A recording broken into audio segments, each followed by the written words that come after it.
Agora você pode fazer parte do clube de membros do Spurgeon TV. Esses são e-books já disponibilizados para os membros do canal. Todos os dias, novos e-books são adicionados junto com outros benefícios que só os membros têm. Sendo um membro, você passa a ajudar no crescimento desse ministério, tanto na quantidade do que podemos publicar, como na qualidade do material.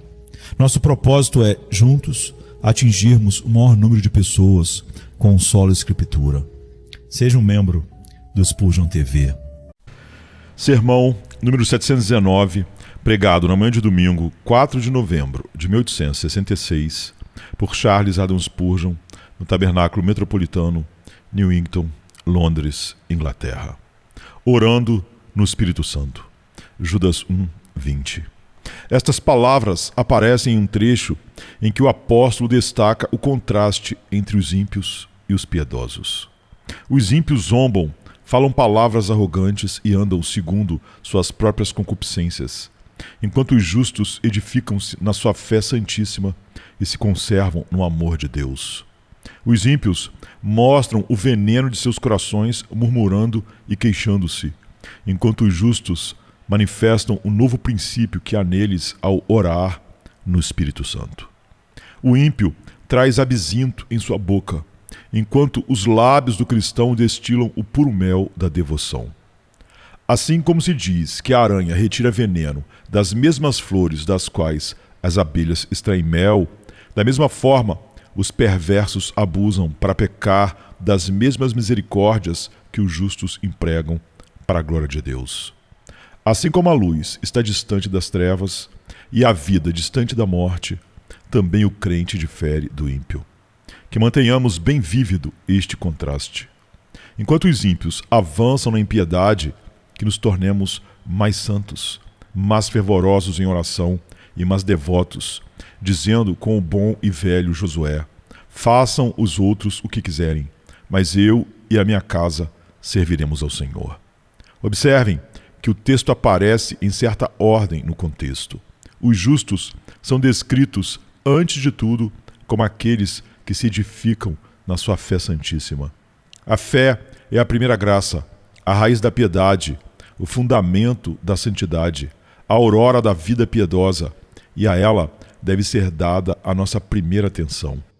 Mas não devemos permanecer apenas nos primeiros princípios. É preciso avançar. O que vem então imediatamente depois da fé? Qual é o primeiro filho gerado pela fé? Quando a videira da fé se torna vigorosa e produz fruto para a santidade, qual é o primeiro cacho maduro? Não é a oração orando no Espírito Santo?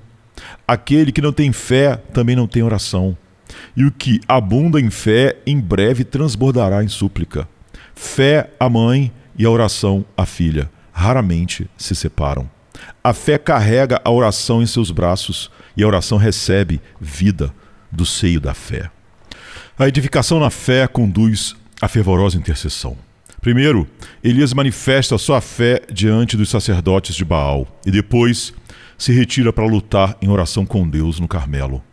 Note com atenção o nosso texto e veja o que vem logo depois de orando no Espírito Santo. Conservai-vos no amor de Deus. Logo após a oração, surge o senso constante do amor de Deus por nós e o transbordar do nosso amor por Ele. A oração levanta um altar, põe a lenha e o sacrifício em ordem. Então o amor, qual sacerdote, traz o fogo santo do céu e acende a oferta em chamas. A fé, como dissemos, é a raiz da graça. A oração é o caule do lírio e o amor é a flor pura e imaculada. A fé vê o Salvador. A oração o segue para dentro da casa, mas o amor quebra o vaso de alabastro com unguento precioso e o unge na cabeça. Contudo, há um passo além até mesmo das abençoadas alegrias do amor. Ainda há uma pedra de remate para completar o edifício, que é a expectação confiante, esperando a misericórdia de nosso Senhor Jesus Cristo para a vida eterna. A esperança, com longo alcance, sobe a escada construída pela fé e, ajoelhada em oração, olha pela janela que o amor abriu e vê o Senhor Jesus Cristo vindo em sua glória e concedendo a vida eterna, que é a herança de todo o seu povo.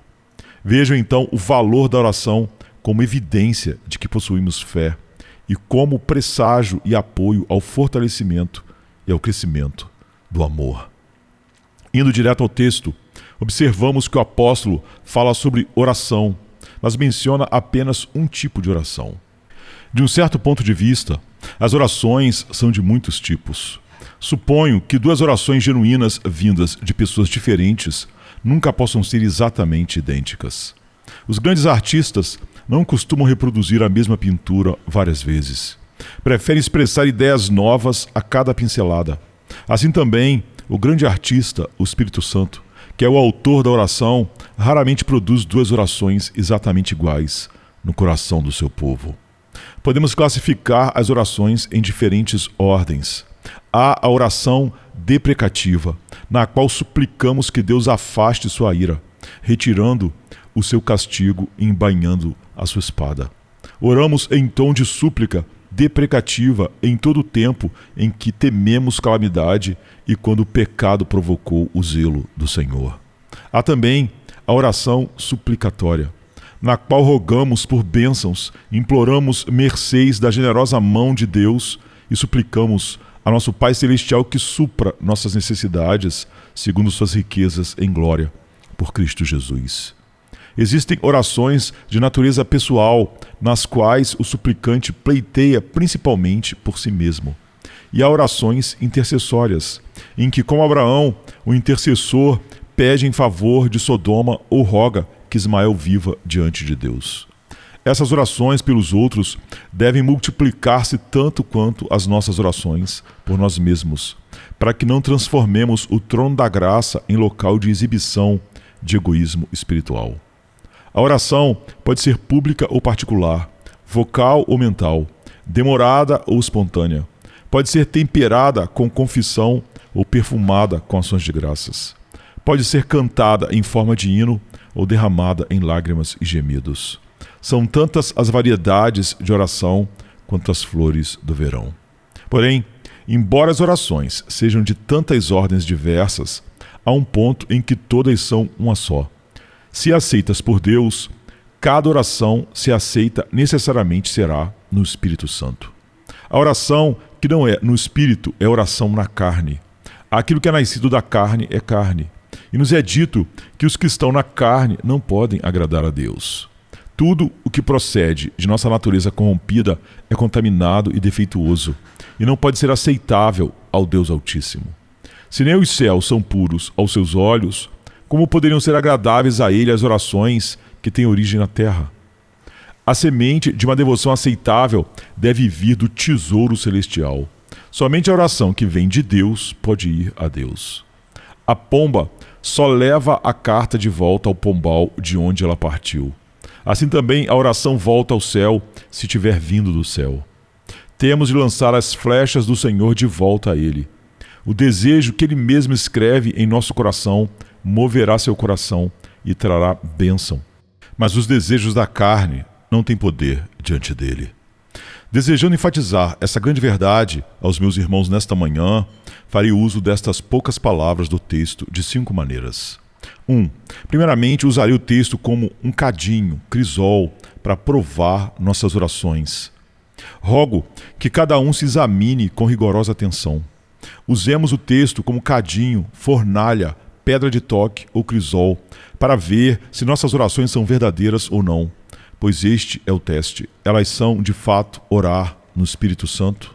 Irmãos e irmãs, não precisamos julgar aqueles que fazem orações ininteligíveis, em língua estranha, orações que eles mesmos não entendem. Sem discussão, sabemos que a oração que a pessoa não compreende não pode ser oração no Espírito, pois nem mesmo o próprio Espírito do homem entra nela. Como então o Espírito de Deus estaria presente? As palavras enigmáticas ou o jargão em latim dos sacerdotes não podem chegar diante de Deus com aceitação. Portanto, guardemos nosso juízo para nós mesmos. Talvez haja aqui quem, desde a infância, tenha o hábito de usar uma forma de oração. Quem sabe você jamais ouse sair para o trabalho sem repetir aquelas palavras junto à cama. Você teria medo de adormecer à noite sem recitar a fórmula que se impôs. Meus queridos amigos, permitam-me questioná-los. Tentem responder com sinceridade. Vocês já oraram no Espírito Santo? O Espírito Santo teve alguma participação nesse formulário? Ele, de fato, fez você sentir aquilo em seu coração? Será possível que você tenha zombado de Deus com um som solene em uma língua indiferente? Não é provável que, pela forma aleatória de repetir algo já decorado, usando apenas outras expressões a cada dia, mudando o vocabulário, mas essencialmente sendo a mesma oração de sempre, não tenha havido coração algum naquilo, nenhum traço de sinceridade? Acaso Deus não aborrece o sacrifício em que o coração não está presente?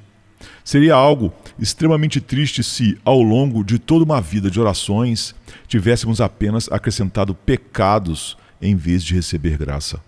Pior ainda, se for constatado que, quando nos ajoelhávamos no que pensávamos ser serviço a Deus, na verdade o ofendíamos, pronunciando palavras repulsivas a Ele, pois nossos corações não acompanhavam nossos lábios. Fiquemos certos de que, se por 70 anos, pontualmente, recitamos nossa devoção, poderíamos, durante todo esse período, jamais ter orado de fato. E em todo esse tempo poderíamos ter vivido, aos olhos de Deus, como pessoas ímpias e sem oração, porque nunca adoramos a Deus em espírito e em verdade, e nunca oramos no Espírito Santo. Examinem-se, irmãos, para que não sejam julgados. Talvez ofereçamos orações espontâneas, extemporâneas, e essas orações necessariamente requeram algum exercício mental, alguma atenção, mas mesmo assim, nosso coração pode estar ausente. Creio que estamos cientes de como é possível adquirir o hábito de orar, de improviso, de modo quase mecânico, sem ser muito melhor do que a repetição de algo decorado. É possível adquirir tal fluência na fala que uma pessoa discorra por 5, 10 minutos ou um quarto de hora, sem que o coração deixe de vaguear em vaidades ou permaneça estagnado em indiferença. O corpo até fica de joelhos, mas a alma pode estar vagueando longe do trono de misericórdia. Examinemos como têm sido nossas orações públicas. O pregador aqui clama ao Senhor que o sonde nessa questão. Se ele, apenas por dever oficial, conduz a devoção da congregação sem buscar a ajuda do Espírito Santo, será grande o motivo de prestar contas diante de Deus. Dirigir a devoção desta grande multidão sem a unção do Espírito é um pecado grave. E quanto às orações nas reuniões de oração? Não são muitas delas feitas só de palavras? Seria melhor alguns irmãos permanecerem calados do que falar na carne. Estou certo de que a única oração com a qual o ouvinte piedoso pode concordar e que é aceitável a Deus é a oração sincera, a oração da alma que, na realidade, o Espírito Santo inspira. Todo o restante é inútil, apenas desperdício de tempo. Meus irmãos, agradeço a Deus por tantos de vocês, membros dessa igreja, que são dotados da oração.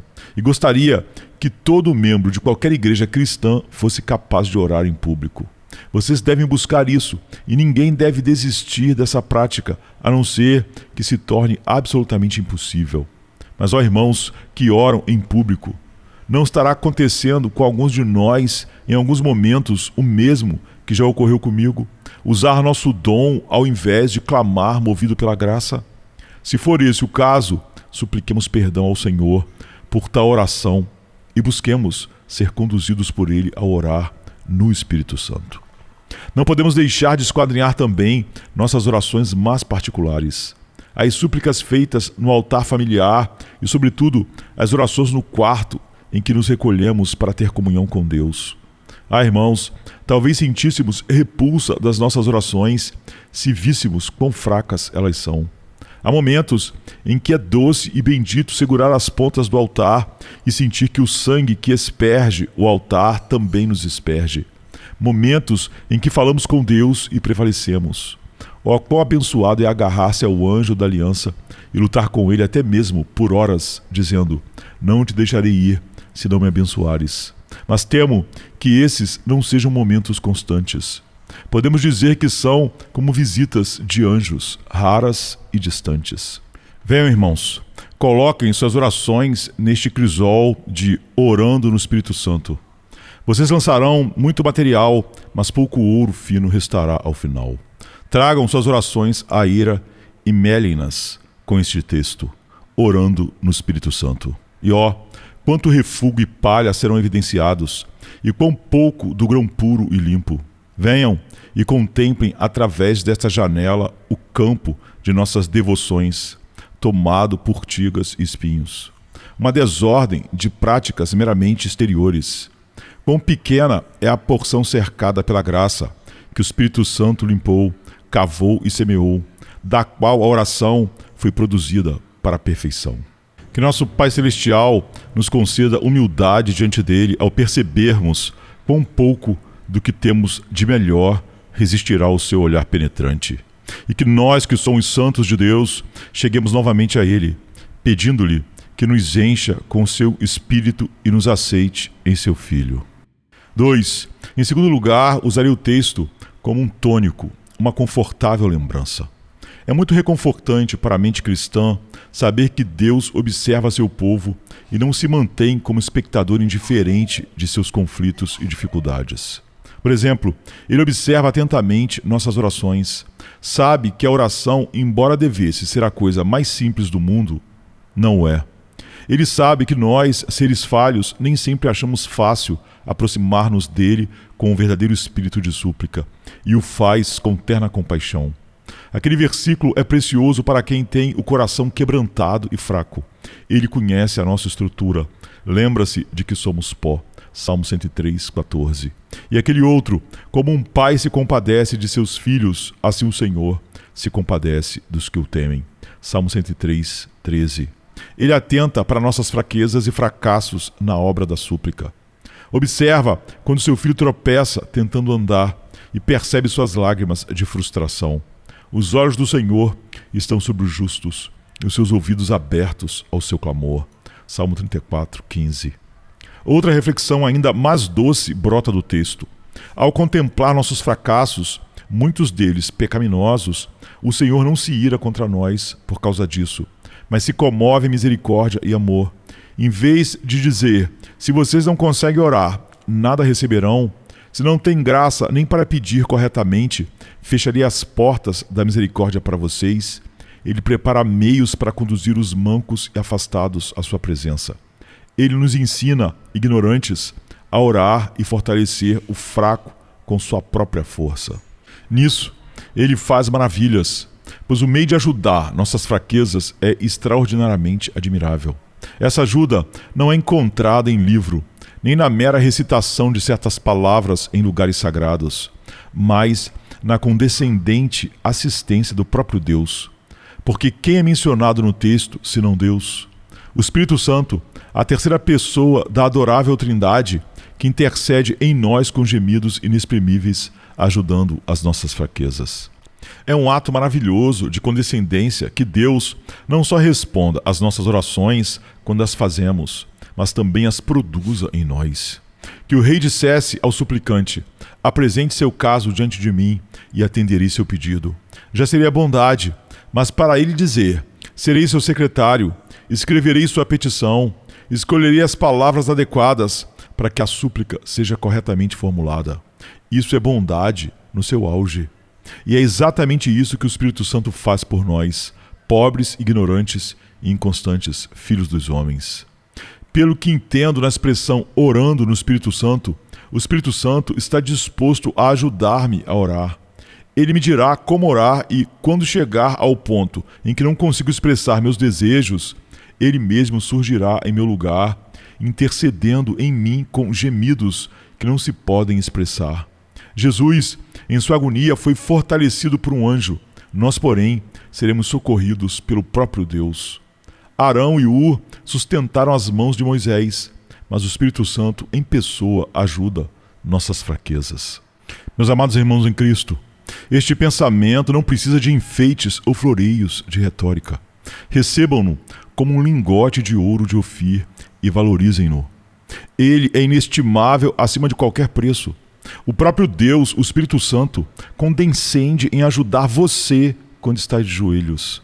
E se você é incapaz de formular 2 frases ou falar com outro ser humano, ainda assim ele o capacitará a falar com Deus. E se nas suas súplicas faltarem palavras, ainda assim não lhe faltará o essencial, pois seu coração prevalecerá. Deus não busca meras palavras. Ele não avalia nossa petição pela expressão exterior, mas pelo gemido interior. Ele observa nosso anelo, nosso desejo, nosso suspiro, nosso clamor. Lembremos que a forma externa da oração é apenas a casca. Sua verdadeira essência está no íntimo do coração. Se uma oração sobe ao céu em meio à música de uma multidão com solene coral, não será mais aceitável a Deus do que quando é derramada em forma de um lamento amargo de uma alma aflita. Este som, tão desagradável aos ouvidos humanos, é música aos ouvidos de Deus. Para ele, há harmonia em um suspiro e beleza em uma lágrima.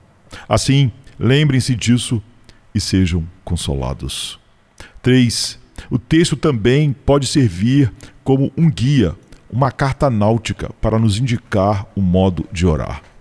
Vou precisar falar mais longamente aqui. Orando de que forma? Com livro, sem livro, em público, em particular, pela estrada, em casa, de joelhos, em pé, sentado. Não há menção a nada disso sobre posição, lugar e horário. O texto nada diz. Não existe outro ritual senão este, no Espírito Santo. Isso é indispensável. Se isso for garantido, nada mais tem importância. Se é de fato orar no Espírito Santo, então o restante pode ser como for. Mas o que significa orar no Espírito Santo? A expressão pode ser traduzida como pelo Espírito Santo ou através do Espírito Santo, além de no Espírito Santo. O sentido principal é orar no poder do Espírito. A mente carnal nada entende disso. Para o homem não regenerado, minhas palavras podem soar em idioma estrangeiro. Mas os homens nascidos de novo, que vivem no reino do Espírito, sabem que há comunicação entre nosso Espírito e o Espírito Santo, que agora habita no meio da Igreja de Deus. Sabemos que o Espírito Divino pode falar ao nosso coração sem usar sons, de modo que, sem qualquer pronúncia audível, ele faz nossa alma reconhecer sua presença e entender seu propósito. Ele derrama a sombra de sua influência sobre nós, influenciando nossos pensamentos e sentimentos de acordo com a vontade dele. É uma grande realidade espiritual, conhecida pelos crentes, que o Espírito Santo de Deus mantém frequente contato com mentes espirituais, concedendo-lhes seu poder. Nosso espírito, quando nasce de novo, tem certo grau de força espiritual, mas ela só se manifesta plenamente quando o Espírito de Deus vivifica nosso espírito e o impulsiona à atividade. Nosso espírito ora, sim, mas porque é revestido e preenchido pela força do Espírito Santo. Não consigo, no momento, explicar melhor, mas refiro-me a isto. Se eu, como simples homem, me dirigisse ao trono da graça e orasse apenas como natureza carnal, essa oração seria inaceitável. Porém, se vou ao trono de misericórdia e minha nova natureza, guiada pelo Espírito, ora em mim, essa oração será bem-sucedida diante de Deus. Se diante dele faço apenas o que a carne e o sangue podem fazer, nada efetivamente realizo, pois aquilo que é da carne não sobe além da própria carne. Mas se, ao me achegar ao trono da graça, o Espírito eterno de Deus fala a minha alma, tirando-me do nível morto da humanidade decaída e enchendo-me de força divina, então, nessa força oro fervorosamente. E essa oração certamente terá êxito junto a Deus. Esse poder pode ser possuído por todo cristão. Que Deus o conceda a todos agora, para que oremos no Espírito. Eis, acredito, um dos significados do texto orar no poder do Espírito.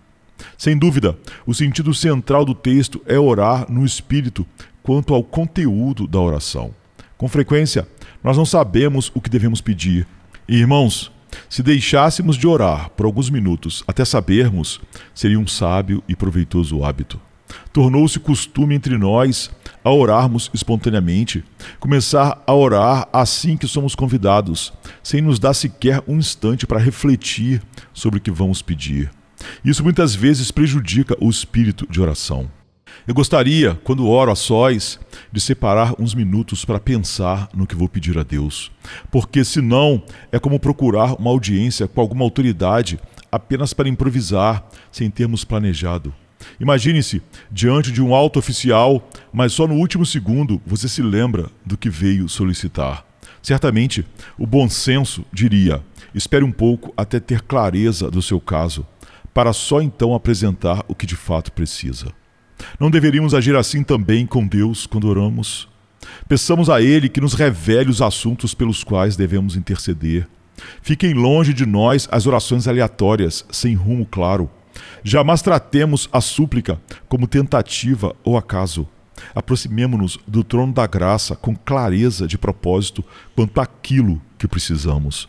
É bom para nós a orar se o Espírito Santo guiar nossa mente. Não é verdade, irmãos espirituais, que muitas vezes sentimos estar bloqueados para certos temas e livres para outros? Sejamos então obedientes ao Espírito, orando da forma que Ele nos direciona, pois Ele sabe quais devem ser nossos pedidos. O que acontece então? Meu querido irmão, ore por aquilo que o Espírito de Deus o move a pedir, sendo muito sensível à influência do Espírito. Gosto de uma metáfora empregada por Thomas Shillitoe em sua autobiografia.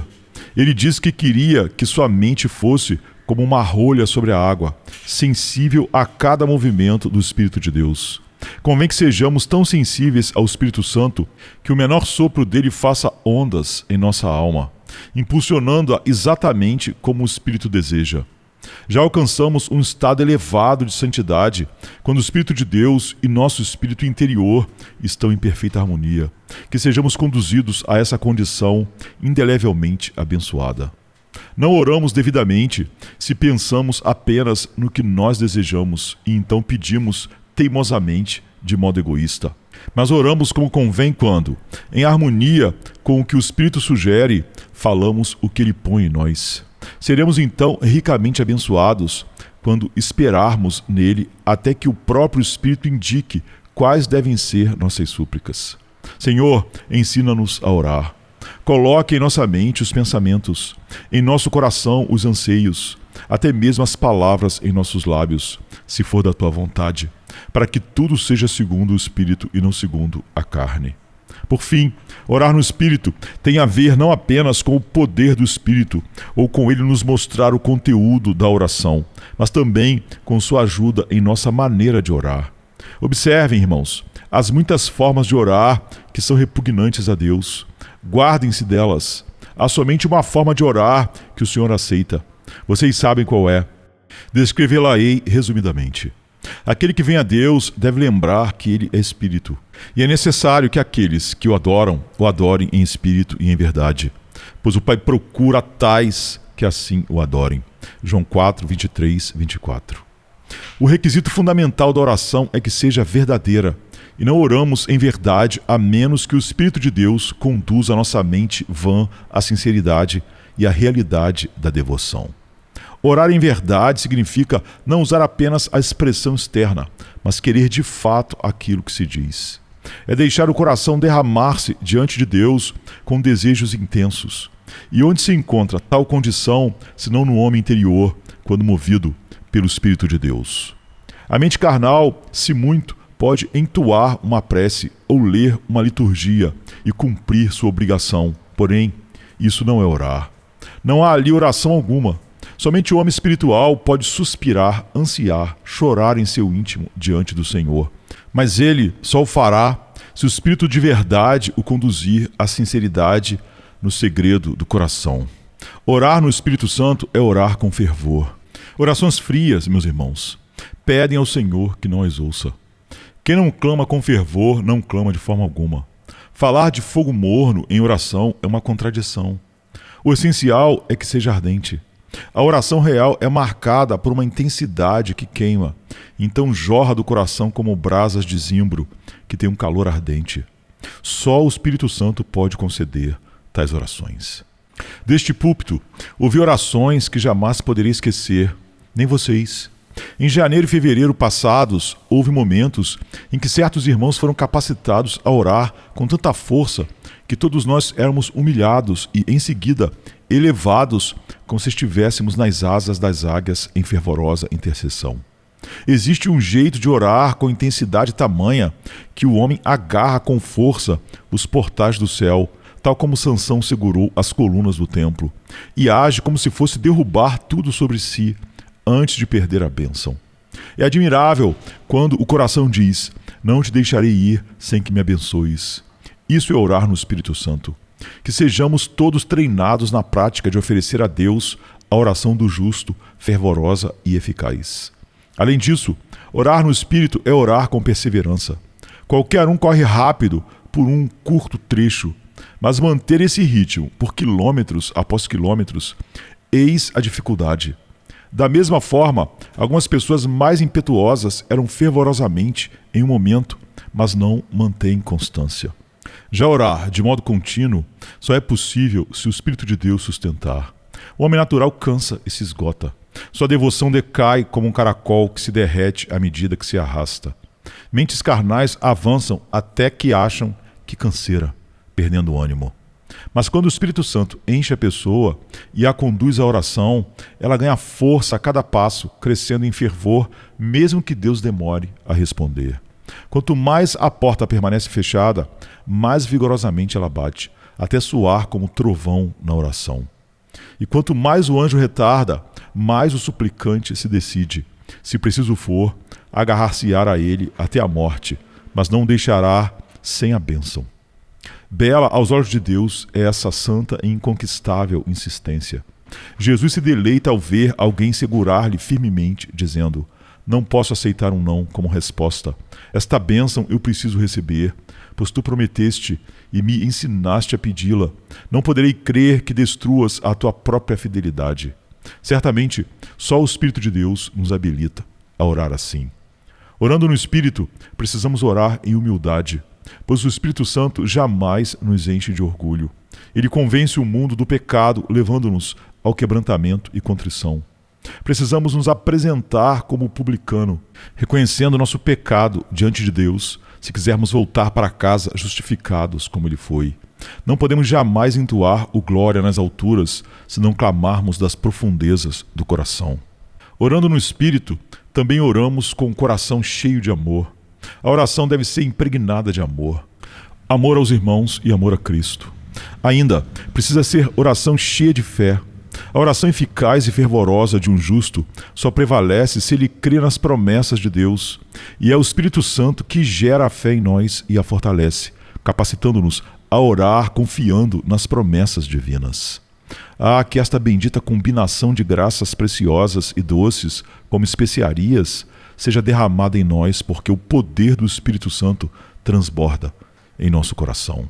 O tempo não me permite uma descrição mais detalhada do que significa orar no Espírito, mas espero que vocês experimentem e assim compreendam. 4. Em quarto lugar, quero usar o texto como um querubim, anúncio, a proclamar nossa certeza de sucesso na oração. Orando no Espírito, bendita expressão. Se orarmos assim, há absoluta certeza de que seremos bem-sucedidos diante de Deus. Se a oração fosse apenas nossa, sem dúvida, não teríamos essa certeza. Mas se a oração que fazemos é a mesma que Deus escreve em nossa alma, então, sendo Deus uno consigo mesmo, essa oração está em conformidade com seu propósito. Alguém disse que a oração é a sombra da onipotência. Nossa vontade, ao ser guiada pelo Espírito de Deus, indica a vontade divina. Quando o povo de Deus ora, é porque a bênção está a caminho, e suas orações são prenúncio dessa bênção vindoura.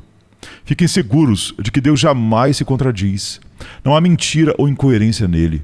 Nós podemos nos contradizer, seja por desonestidade ou por fraqueza, mas Deus não se esquece do que disse, nem muda sua vontade. Aquilo que ele prometeu ontem, ele cumpre hoje. O que declarou num lugar, confirma no outro. Portanto, se Deus suscita o desejo no meu coração, ore por tal coisa, é porque ele mesmo planejou concedê-la. A escrita do Espírito de Deus em nosso coração sempre corresponde ao que está escrito no livro de seus decretos eternos. Estejam certos de que vocês não deixarão de alcançar êxito quando suas almas se põem diante de Deus como folhas em branco para que ele nelas escreva. Então a oração já não é somente sua, mas o Espírito que intercede em vocês segundo a vontade de Deus. Nessas ocasiões, você não precisa dizer, espero que o Senhor responda. Ele responderá. Ele empenhou sua palavra para fazê-lo. Duvidar disso seria como insinuar que talvez Deus não seja fiel às suas promessas. Ele é fiel, seja Deus verdadeiro e todo homem mentiroso. Ah, se mais pessoas provassem a fidelidade do Senhor assim como alguns de nós tivemos de fazer, levantariam as mãos em espanto, dizendo: certamente, seja o que for, esta é uma verdade. O Deus que está nos céus ouve o clamor do seu povo e lhes concede o que desejam conforme sua vontade. Se o Espírito lhe ensina a orar, é certo como 2 e 2 serem 4, que Deus vai conceder o que você pede. 5. Finalmente, concluirei usando o texto como um carruagem, para conduzir nossas almas adiante no exercício da oração. A tarefa que nos cabe hoje e amanhã é orar no Espírito. Irmãos e irmãs, alegra-nos perceber que o Espírito de Deus é o autor da grande onda de oração que se espalha nas igrejas de nossa denominação. Não é algo que tenhamos planejado, mas foi o Espírito Santo movendo alguns irmãos que sentiram desejo de dedicar um dia à oração solene e descobriram tão grandes bênçãos que não puderam deixar de partilhar com outros. Então, de modo espontâneo, sem resistência ou controvérsia, todos disseram: amém, vamos nos reunir para orar também. Com isso, tem sido derramado um espírito de bondade fraterna, unidade e amor, seguido de um profundo anseio por um reavivamento nos santos e a conversão dos pecadores. Lembro-me de tempos em que não era assim. Houve dias em que um dia de jejum e oração, se não fosse desprezado, ao menos não seria valorizado como hoje. Mas agora estamos com um só coração nessa questão. E sei, por conversas com muitos cristãos, que o povo de Deus já percebe fortemente que está num clima de oração. Não é esforço orar, mas algo que lhes é tão natural quanto respirar. Desejosos de ver os crentes renovados e pecadores entrando no reino. Irmãos desta igreja, vocês têm usufruído da presença de Deus por muitos anos.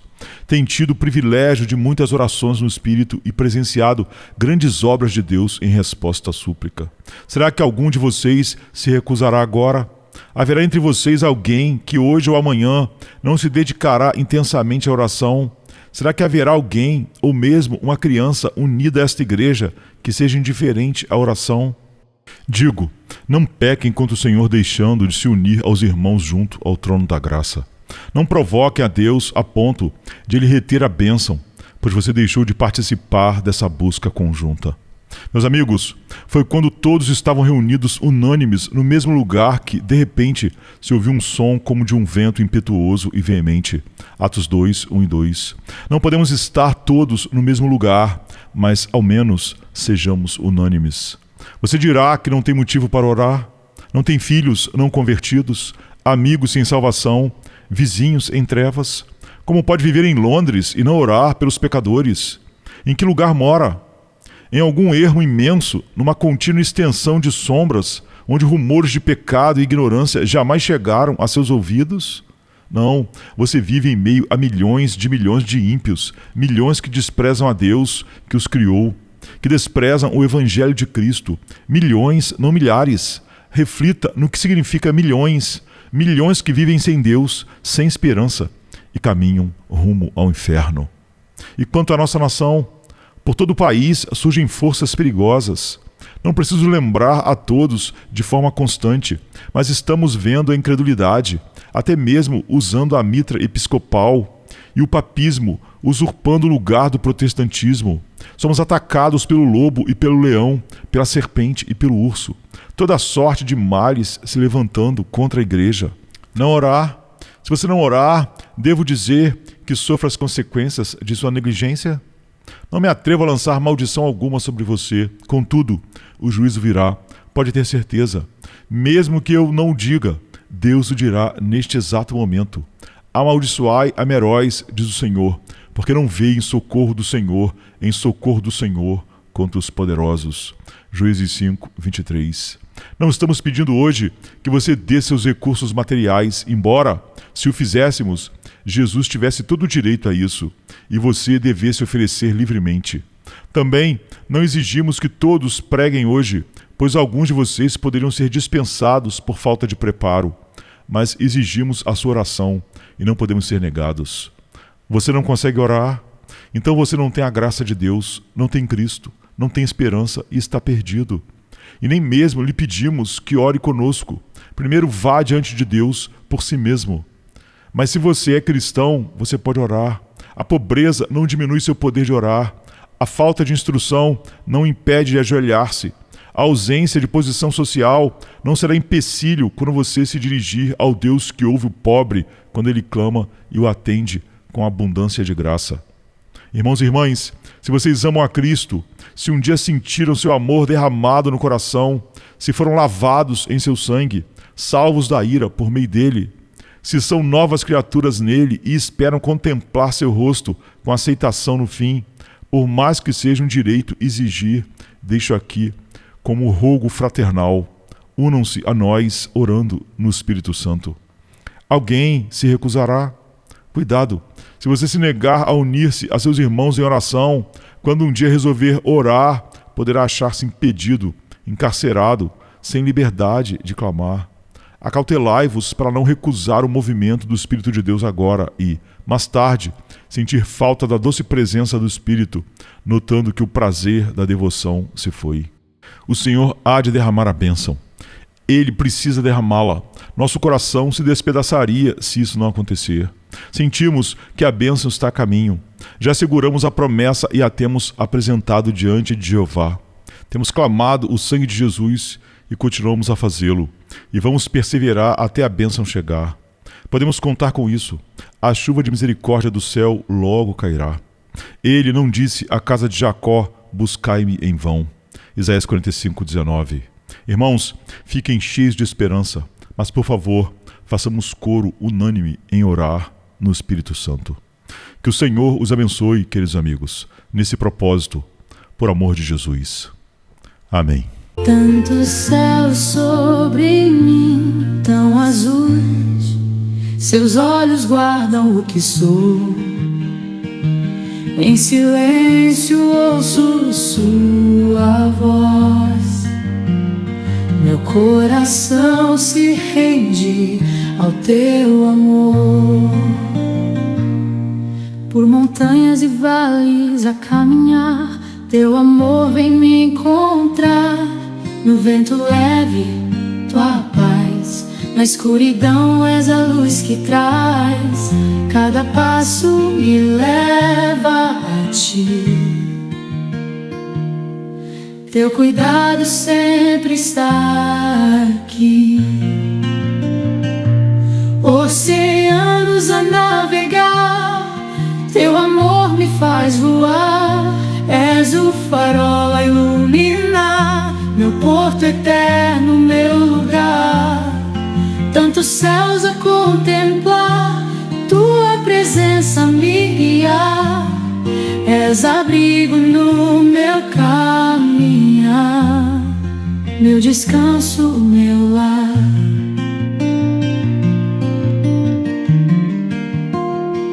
Sob as estrelas vou cantar, tua graça me faz dançar. Nas tempestades ouço o som de tua mão guiando a direção. Em tua força posso viver, teu amor nunca vai perecer. Ó Senhor, em ti eu sou, plenitude que não se acabou. Tua cruz é meu farol, teu amor é meu sol. No silêncio encontro tua paz, na oração sinto que me abraça.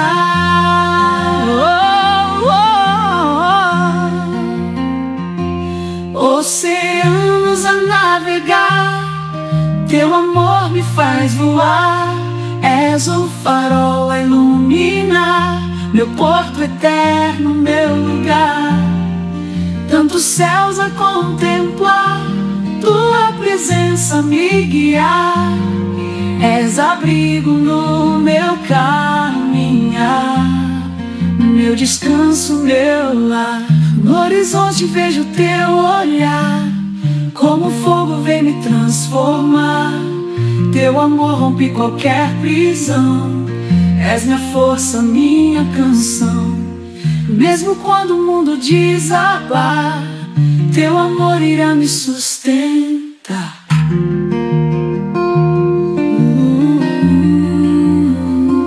Teu poder renova o meu ser, cada dia posso renascer.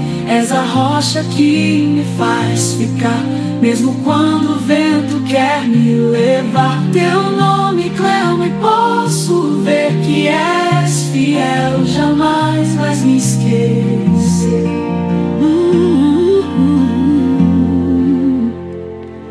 Oceanos a navegar, teu amor me faz voar.